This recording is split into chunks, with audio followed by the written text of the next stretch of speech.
신약성경 마가복음 16장 9절에서 20절입니다.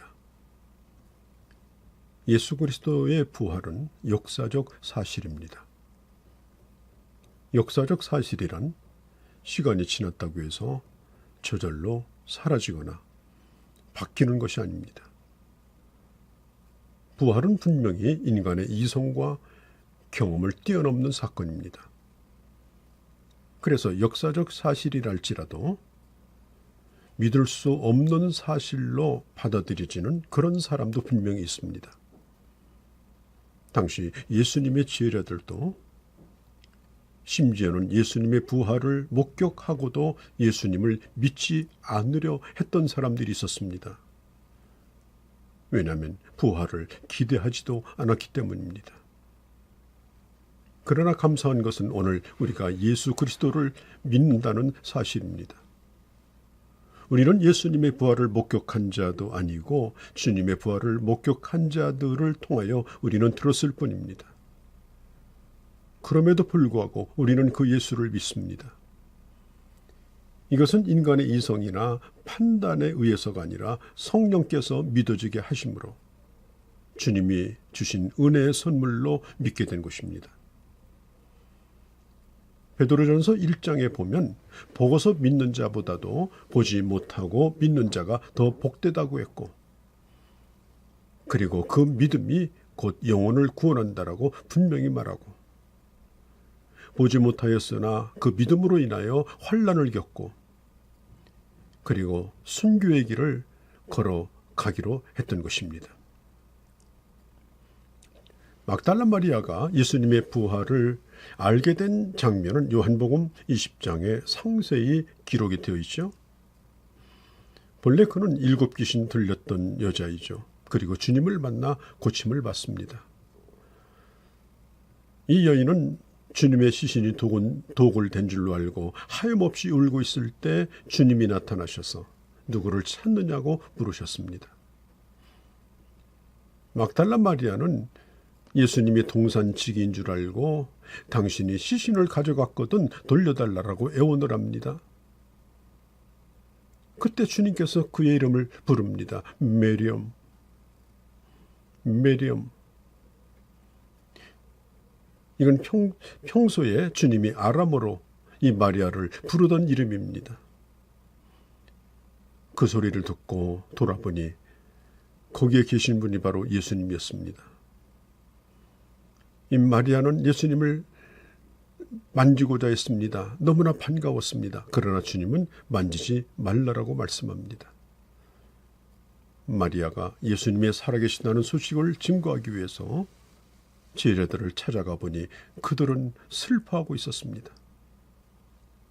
오늘 11절에 보면 그들은 예수님이 살아나셨다는 것과 마리아에게 보이셨다는 것을 듣고도 믿지 아니하였다라고 분명히 기록하고 있죠. 죽은 자가 살아나는 부활이라고 하는 건 인간의 경험을 뛰어넘는 것이요, 이성을 뛰어넘는 것이요, 과학적인 논리를 뛰어넘는 것입니다. 그러므로 부활을 믿는 것은 논리적으로 이해가 되어서 납득이 되어서 믿는 것이 아니라 인간의 힘으로 믿을 수 없는 것을 성령께서 믿어지게 하심으로 믿는 것입니다. 이렇게 예수님을 의심하고 그리고 도망을 쳤던 이 제자들이 나중에는 사도 요한만 제외하고 모두 순교의 길을 걸어간 것을 보면 예수님이 다시 살아나셨다라고 하는 사실을 충분히 증명하고도 남습니다. 왜냐하면 본 것을 보지 않은 것을 보았다라고 거짓말을 하고 자기 거짓말을 신조로 삼고 목숨을 걸 사람은 지상에 아무도 없습니다. 이 세상에 어떤 부귀와 영화와 권세가 또 어떤 유혹도 그들을 허물어뜨리지 못하고 그들은 부활의 신앙으로 끝까지 그 길을 걸어갔던 것입니다. 그런데 12절에 보면 이 제자들은 그 당시 여자들이 하는 말은 믿을 바가 못 된다고 생각하고 그 중에 두 제자가 계속해서 슬퍼하며 엠마오로 내려가고 있었습니다. 그때 주님께서 그 엠마오로 내려가는 제자들과 주님이 동행하시죠. 그리고 구약으로부터 이 땅에 메시아가 오셔서 어떻게 고난을 받고 어떻게 인간의 죄를 사하며 어떻게 살아날 것에 대하여 말씀을 하시는 도중에 이 제자들의 눈이 번쩍 띄어진 것입니다. 참 신기하죠.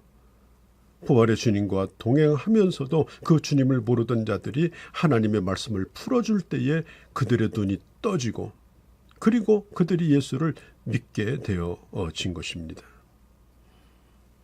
놀라운 것은 이런 제자들에게 아직도 겨우 수습을 해서 불안하기 그지없는 아직도 두려워 떨고 있는 이런 제자들에게 15절에 보면은 온 천하에 다니면서 만민에게 복음을 전파하라고 명령하고 있지 않습니까?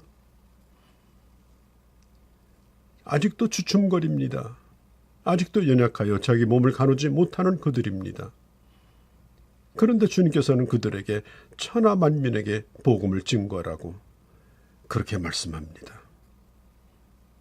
왜냐하면 앞으로 성령 충만 받고 하나님께서 함께 하시고 능력을 베풀어 주실 때 충분히 그들이 사명을 감당할 것을 주님은 아셨기 때문인 것입니다.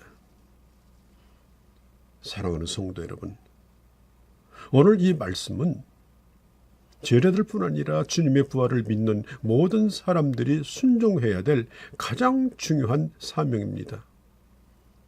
부활을 믿는 사람들의 가장 중요한 사명이 뭡니까? 바로 이 부활을 이 세상에 증거하는 것입니다. 예수 믿는 사람은 누구든지 차별 없이 구원을 받습니다. 세상은 넓고 대상은 참으로 많습니다. 우리는 때를 얻든지 못 얻든지 이 복음을 증거하기를 힘써야 하고 또 복음을 전하여 구원받은 사람들에게 세례를 베풀어서 그들로 하여금 교회의 회원이 되게 하고 그리고 같은 고백을 가지고 하나님의 나라를 이 땅 가운데 확장해 나가는 것, 그것이 우리에게 주어진 과제인 것입니다. 성경은 말합니다. 믿는 자는 구원을 받을 것이요 믿지 않는 자는 16절에 정죄를 받을 것이라. 복음을 받는 것과 거부하는 것에 따라서 그 사람의 운명이 달라집니다. 여기서 예수를 믿는다고 하는 말은 바로 십자가와 부활을 믿는 것을 뜻하고 이 복음에 대한 반응이 그 사람의 운명을 완전히 갈라놓는 것입니다. 자, 뿐만 아니라 이 복음을 들고 나가서 현장에 나갈 때 우리 주님은 말씀합니다. 믿는 자에게는 이런 표적이 따를 것이다. 그들이 내 이름으로 귀신을 쫓아내고 새 방언을 말하며 뱀을 집어올리며 무슨 독을 마실지라도 해를 받지 아니하며 병든 자에게 손을 얹은 적 나올 것이다. 이 말씀은 하나님의 말씀을 증거할 때 그 현장에서 전도자에게 능력을 베풀어 주셔서 하나님의 능력을 보고 그 복음이 증명되어지는 특별한 권세를 주시겠다라고 하는 약속인 것입니다.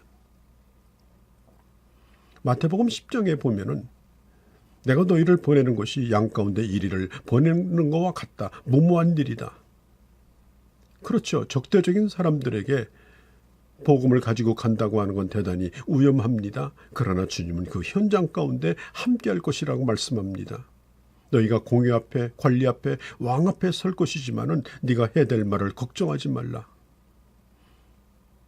선교 현장에서 만나는 것은 문화의 충격을 만나고 귀신을 만나고 샤머니즘을 만나고 종교의 충돌을 겪습니다. 이때 필요한 것은 하나님의 능력입니다. 주님의 복음을, 이 부활의 소식을 담대히 증거할 때 영적인 권세를 주시고 복음을 담대히 외칠 수 있는 새로운 언어를 주시고 뜻하지 않았던 말씀의 권세를 주시고 그리고 영원히 주님 앞에 돌아오는 그런 기적을 맛보게 하여 주시는 것입니다. 이 마가복음 끝은 예수님의 승천과 주님이 하나님 우편에 앉아 계신 것까지 기록하고 있습니다. 이 마가복음은 주님이 부활하고 시간이 좀 지난 다음에 기록이 되었기 때문입니다. 우리는 역동적이고 변화무쌍한 이 끊임없는 이런 이 세상 가운데서 세상보다 크신 하나님의 그 능력으로 다시 일어나서 이 부활의 복음을 증거하는, 그래서 또 하나의 복음서를 우리 삶을 통해 기록하는 그런 하나님의 사람들이 되어주시기를 바랍니다.